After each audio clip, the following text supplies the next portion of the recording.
Because of an unexpected pregnancy, a young woman knocks on a man's door. The moment he sees her, his face lights up with surprise. But then, his eyes drift to her baby bump, and the smile instantly vanishes from his face. Even so, he silently walks into the kitchen and prepares a bowl of aromatic hot soup for her. However, she makes a bold request. She wants to stay at his house for a while. Unexpectedly, the man agrees without a moment's hesitation. This scene perfectly mirrors the day the man first arrived at her home years ago. That year, she had just woken up, only to be surprised by a stranger standing in their kitchen. She rushed to her mother's bedroom. Wake up! Wake up! Baby, what is it? There's a black man in our kitchen cooking eggs.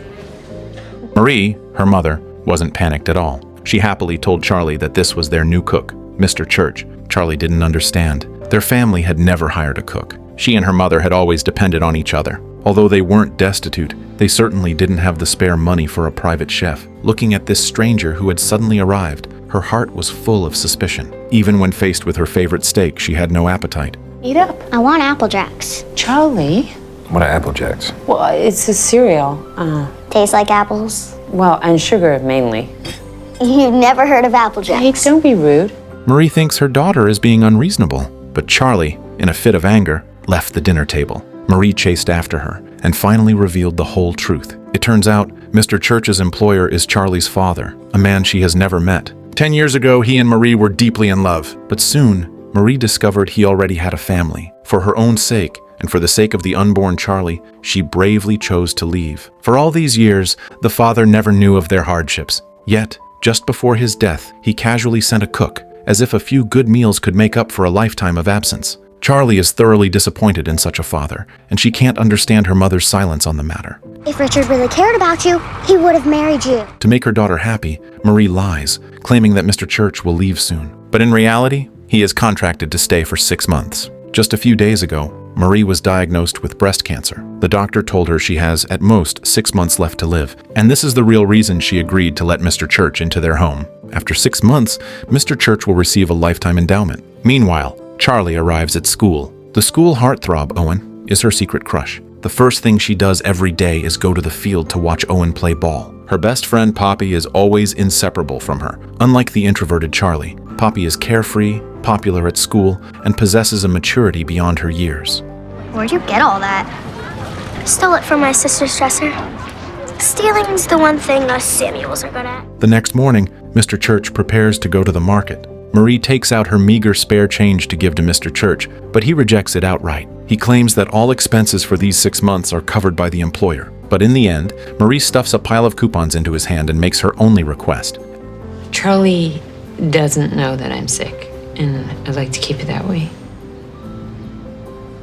Oh, as you wish, man. At the supermarket, Mr. Church shops with expert skill. At the checkout, the coupons save them exactly $6. Meanwhile, on the bus, Charlie runs into her neighbor, Larson. Larson is one of the few companions she has, and they occasionally run into each other on the way to and from school. Charlie, usually quiet, actually takes the initiative to say hello today, casually chatting about the new cook at home. But Larson keeps his head down, eyes dodging hers. After a moment of silence, he finally responds. When he was young and had just gotten his license, a greedy mistake involving alcohol led to a tragedy. He served 3 years in prison. After his release, he was permanently banned from driving and forced to use public transport. Unable to forgive himself, he lives in a daze, his life a complete mess. Getting off the bus, Charlie runs into her mother. In her eyes, her mother is not only the most beautiful person in the world, but also like a sun that is always warm, the absolute center of her small universe. At only 10 years old, she hasn't yet shed her childishness, but she has instinctively made protecting her mother her responsibility. And what Marie gives Charlie is a unique, unwavering preference. Whenever Charlie feels that she is an accidental child born out of wedlock, Mary always firmly tells her, Your daddy was the accident. You're my miracle. How much do I love you? So much. The bond between mother and daughter has long been deeply rooted in their days of depending on each other. But upon returning home, the smile on Charlie's face suddenly freezes. He's still here, Mama. Why is Charlie, he we'll still... discuss this later. Mr. Church has brought in books, filling the empty shelves to the brim. Among them are many fairy tales that little girls love, but Charlie clearly doesn't appreciate it. I hate reading. Charlie. Well, that is a shame, because it's nothing like a really good story. Keep your stupid book. Hey, that's enough. Mr. Church doesn't get angry. He simply tells Charlie that if she ever wants to read, she must present a library card to borrow them, just like a library. Her mother, however, requires no such thing and can read whenever she wants. Charlie leaves in anger once again. Mr. Church ignores it and starts preparing dinner. He beats the eggs and slices the apples. The sound of sizzling oil comes from the kitchen, and the aroma wafts into Charlie's room. Even though she's drooling with hunger, she remains stubborn. I'm not hungry.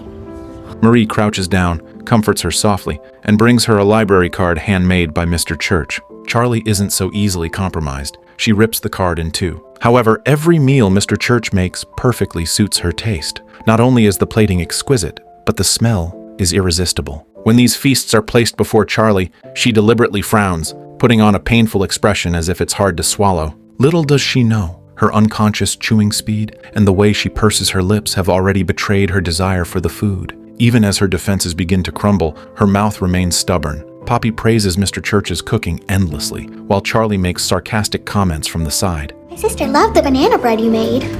She did. And at this moment, Mr. Church is quietly recording this amusing scene. As time passes, Charlie begins to harbor a secret anticipation. Every morning, the smell of food becomes her alarm clock. Without opening her eyes, she knows Mr. Church is already busy in the kitchen. When Mr. Church is showing off his skills, she quietly stands at the door watching, a hidden excitement in her eyes as she observes his careful cooking. She has never seen Mr. Church use any measuring tools or fancy gadgets, yet once ingredients pass through his hands, anything bland becomes delicious and tempting. She only reluctantly leaves when she hears her mother call her name. Mr. Church notices the little shadow leaving, and the corners of his mouth quietly tilt upward. When Mr. Church goes out to buy groceries, she secretly stands on the second-floor balcony watching, waiting until she sees his figure returning with a full load. Gradually, she stops giving him attitude. Sometimes, seeing Mr. Church busy in the kitchen, she even proactively goes over to help. As a result, she loses her footing and accidentally knocks over a jar of sauce. Mr. Church catches her steadily. He doesn't blame her in the slightest. He even stops Marie, who wants to clean up, and finishes the cleaning work alone. And this completely changes Charlie's view of him. That night, she takes out the taped-up library card, hides by the door, and gathers her courage just before Mr. Church leaves. Mr. Church, I'd like to check out a book if that's okay.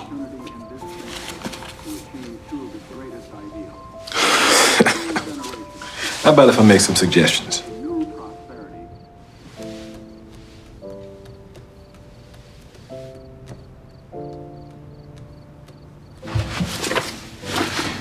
Now, this is kind of long, but it's worth the journey. I read it a couple of times myself, so you don't got to be gentle with it.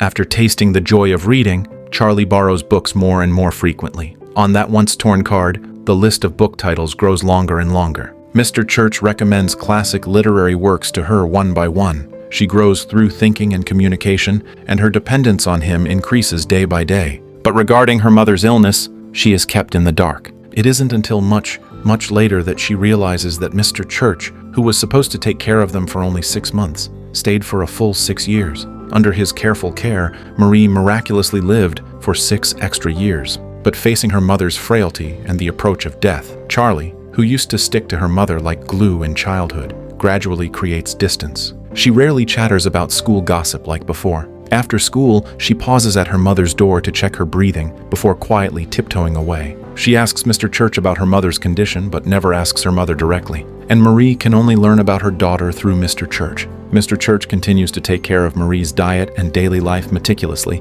reading poetry to her and listening to jazz. Charlie deliberately paces outside the door, eavesdropping on their conversations. Her mother used to be the sun, but the glare of death is too scorching, making her afraid to look directly at it. The 6 extra miracle years didn't dissipate Charlie's fear. Instead, they made her suffer more in the anxiety of imminent loss. She fears that excessive intimacy will make the parting more painful, and she fears her dependence will become a burden to her mother, so she chooses to escape. But there is one thing she has to do: help her mother bathe. Even then, she unconsciously speeds up her movements, daring not to look at her mother's pale face, deliberately avoiding sensitive topics. But when her mother encourages her to attend the senior prom and thoughtfully arranges her hair, Charlie, afraid she can't control her emotions, instinctively chooses to flee.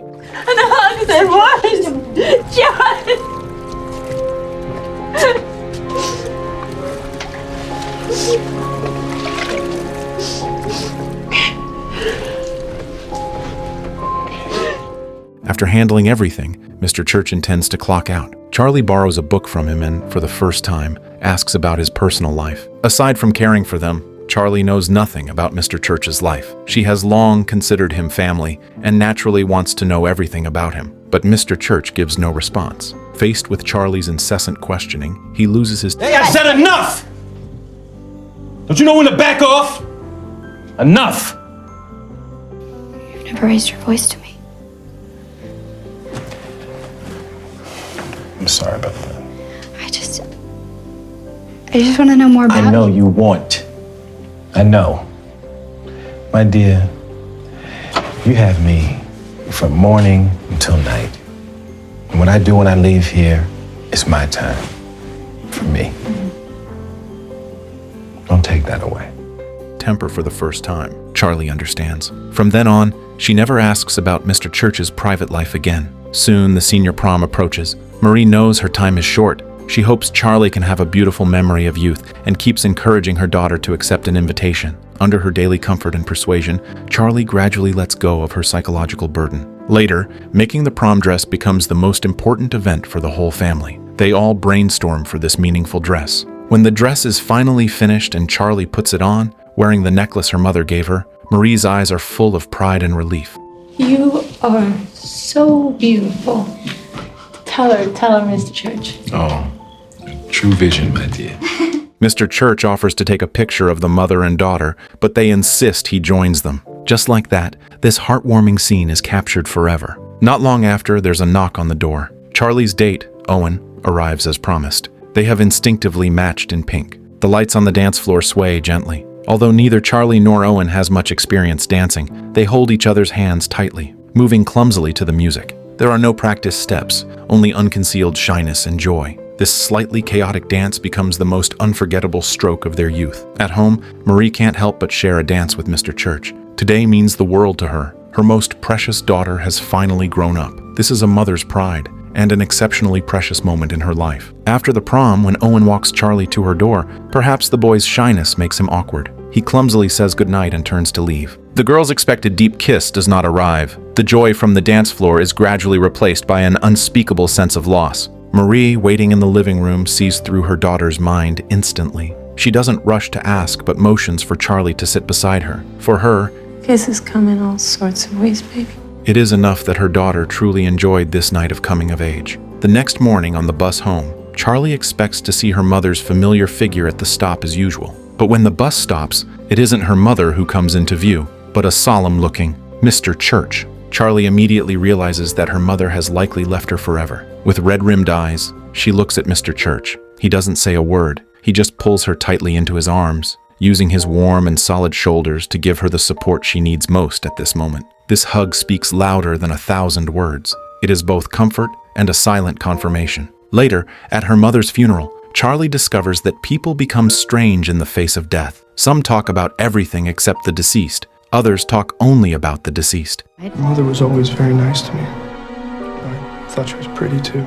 And some say nothing at all, like Mr. Church. But when alone, he silently sheds tears. His feelings for Marie are deep and introverted, needing no words to express. After the funeral, Mr. Church hands an envelope to Charlie. For the past 6 years, he used the coupons Marie gave him for shopping, saving a significant amount of money, enough to support Charlie through college. Not only that, but he also helps her prepare for university life. Knowing Charlie dislikes buses, Mr. Church specifically bought her a small car. Since she doesn't have a license, Charlie finds Larson, whose license was revoked due to the accident. For Charlie, learning to drive is preparation for college and an important step toward independence. When she takes Poppy for a drive, the smile on her face reflects her longing for the future. And for Larson, sitting in the passenger seat guiding Charlie allows him to re-engage with cars safely, slowly alleviating his fear of driving. At the same time, Charlie becomes increasingly curious about Mr. Church's background. More importantly, she wants to know if Mr. Church is happy. This is her only concern before leaving. However, while secretly following him, she is spotted by Owen.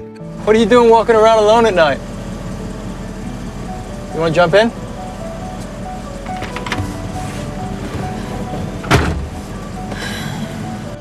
Listen, have I done something wrong? It turns out that since her mother passed, Charlie has been avoiding the uncertainty Owen brings. Why'd you take me to prom? But let's just be honest about it. I mean, you never even kissed me, so if the reason you took me was out of pity, In this moment, Charlie finally understands her mother's words. Kisses can arrive in many ways. Not all feelings need to be expressed with intense rituals. Those unspoken moments of shyness and sincerity are equally precious memories of youth. Before Charlie leaves for college, Mr. Church treats her to lunch. But when ordering, he specifically orders 2 Apple Jacks. 6 years ago, they met just like this. Everything seems to have returned to the starting point, yet it also seems different. Before leaving, Charlie tells Mr. Church to handle the things her mother left behind. Mr. Church simply tells her to take good care of herself. After a hug, Charlie drives off to university, starting a new chapter in her life. Mr. Church's care doesn't stop with distance. During Charlie's time at college, he writes letters and sends books every week, accompanying her growth in his own way. Once, her mother was Charlie's sun, giving her warmth and strength. Now that the sun has set, Mr. Church has become her solid shield. However, good times don't last long. Facing a new social circle and the clash of values, Charlie gradually falls into confusion.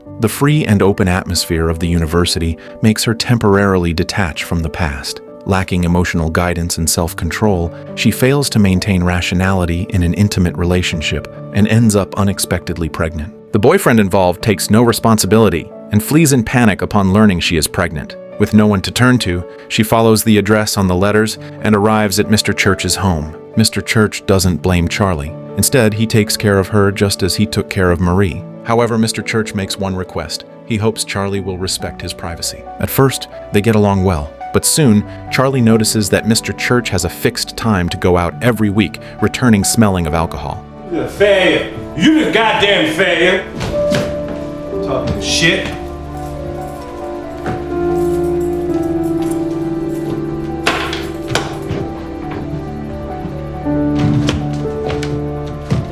Kick your ass, old man. Shit, I ain't no kid no more. Charlie finds an entrance ticket to a bar that Mr. Church frequents. It is a bar for men. She doesn't dwell on it, but puts the ticket in a drawer, pretending she never saw it. The next morning, Mr. Church makes a delicious breakfast as usual. Charlie tries to ask about last night, but he keeps changing the subject. That night, Charlie's intense curiosity strikes again. Taking advantage of Mr. Church's outing, she sneaks into his room, trying to find clues about his background. But before she finds any key information, Mr. Church suddenly returns. Okay, now you got to go. Let's go right now. I'm sorry. He flies into a rage and kicks Charlie out of the house. A distraught Charlie drives along the street, her mind in turmoil. Mr. Church's angry expression scared her, but the doubts in her heart are even stronger. She doesn't understand why he has to be so mysterious. The next morning, she meets Larson outside a convenience store. They don't exchange many pleasantries. Larson seems to have something on his mind and leaves after a few words. But just then, Charlie is suddenly knocked down by a skateboarder rushing out of nowhere. A sharp pain surges through her abdomen, making her instinctively curl up as her face turns pale in an instant. Seeing this, Larson rushes forward and lifts her into the car. But the moment he sits in the driver's seat, the hands that once trembled with guilt begin to shake violently. However, seeing Charlie's pained expression, he makes a decisive choice. He starts the car and safely drives her to the nearest hospital. Fortunately, both Charlie and the child in her womb are safe. Meanwhile, Mr. Church arrives, burning with anxiety. Do you have a place to stay? She lives with me. You are? I'm Mr. Church. Are you responsible for Charlie? Yeah. They lock eyes. No words are needed. The conflict dissolves right there. From then on, Mr. Church takes meticulous care of Charlie's daily needs. Every Wednesday and Saturday night, he still goes out as before. He never says where he goes, and Charlie never asks. She simply puts the bar ticket in the drawer as usual. One day, while they are discussing names for the baby, Charlie suddenly feels a sharp pain. Soon after, Charlie successfully gives birth to a daughter, Izzy. Mr. Church takes care of Izzy with the same dedication he showed Charlie when she was little. When Izzy cries, he gently picks her up and hums familiar jazz melodies to lull her to sleep.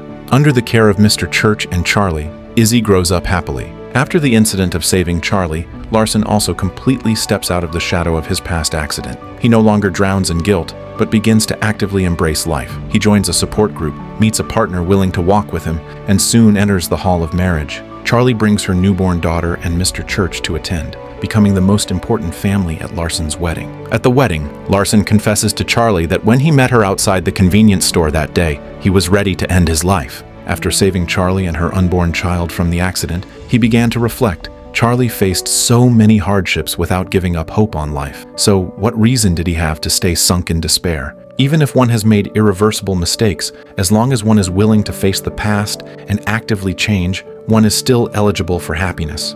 As time goes by, Charlie's life stabilizes, and she builds a deep, family-like bond with Mr. Church. One day at the coffee shop where she works, Mr. Church and Izzy come to pick her up and bring good news. It turns out that after graduation, Charlie and Poppy lost touch due to their different life paths. But Mr. Church finally contacted Poppy. This is their first meeting in 10 years. By now, Poppy has married into a wealthy family. However, after becoming rich, she views everything through a utilitarian lens. She not only disdains the small town where she grew up, talking only about designer brands and jewelry, but she even criticizes Charlie's life. Charlie, don't be so stubborn. You don't have anything here. You can't go living with your cook forever.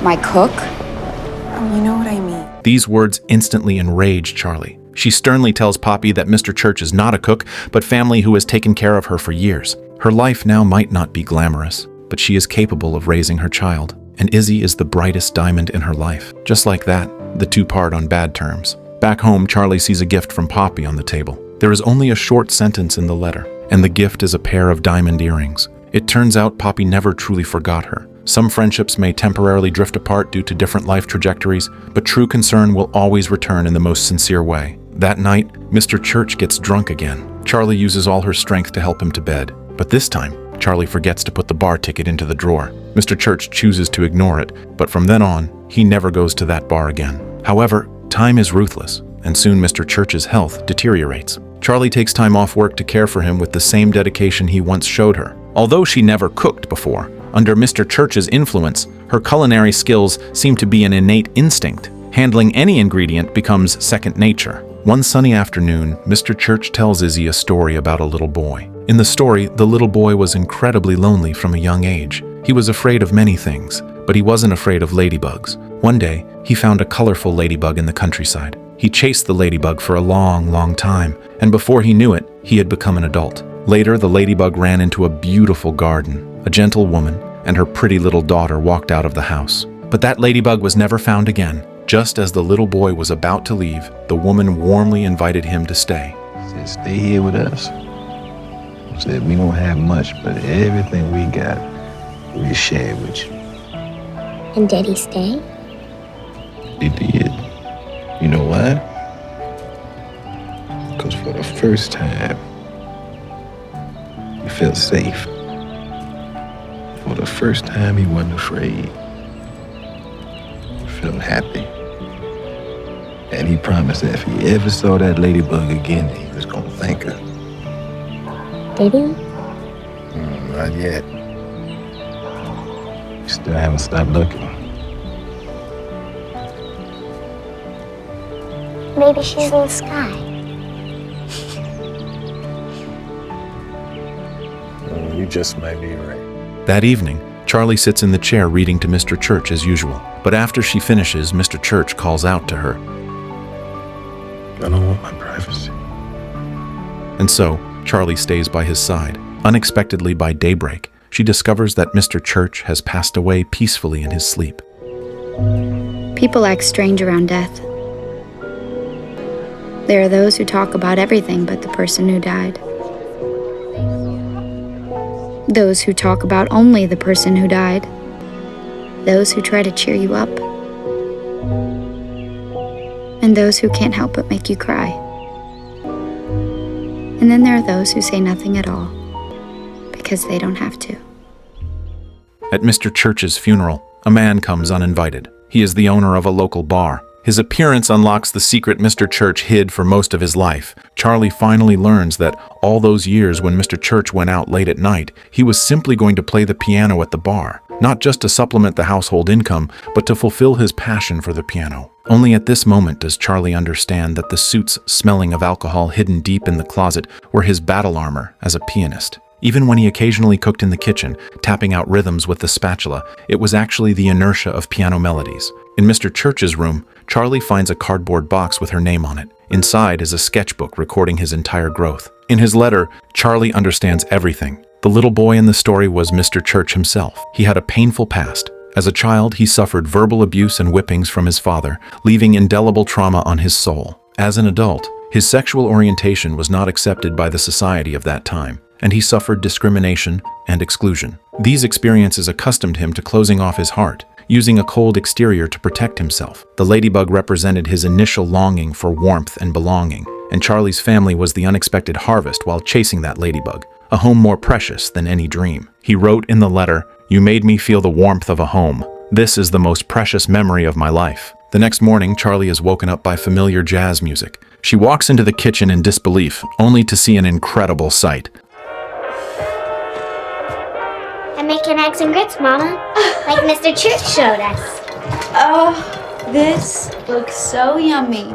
Later, Charlie becomes a writer, and Mr. Church becomes the protagonist of her story. His story begins with a bowl of hot soup and ends in a gentle farewell, carving the shape of home and love into every ordinary detail. We once thought a home required a blood connection, and that love needed grand expressions. But Mr. Church used his companionship to tell us that a true home is having someone willing to turn days into habits for you. True love is accepting each other's imperfections, using long companionship to turn a moment of attraction into enduring deep affection. There are no heroes in the story, only a few ordinary people with flaws. Mr. Church's silence hid loneliness. Charlie's resilience hid fragility. Larson's bravery hid guilt. It is precisely these imperfect qualities that give their story the weight of reality. Because every one of us lives with flaws. We may not be outgoing enough, we may not be strong enough, and we may have made irreversible mistakes. But what matters is the attitude you choose to face life with. Those who aren't outgoing will brew their emotions into delicate words, offering the most fitting listening ear when friends need it. Those who aren't strong enough allow themselves to be briefly fragile, to shed tears in secret, yet still have the courage to set off again afterwards. As for those irreversible mistakes, rather than trapping ourselves in self-blame and struggle, it is better to turn them into road signs for growth. They remind us how to avoid detours next time, how to cherish more, and how to become a more lucid version of ourselves than we were yesterday.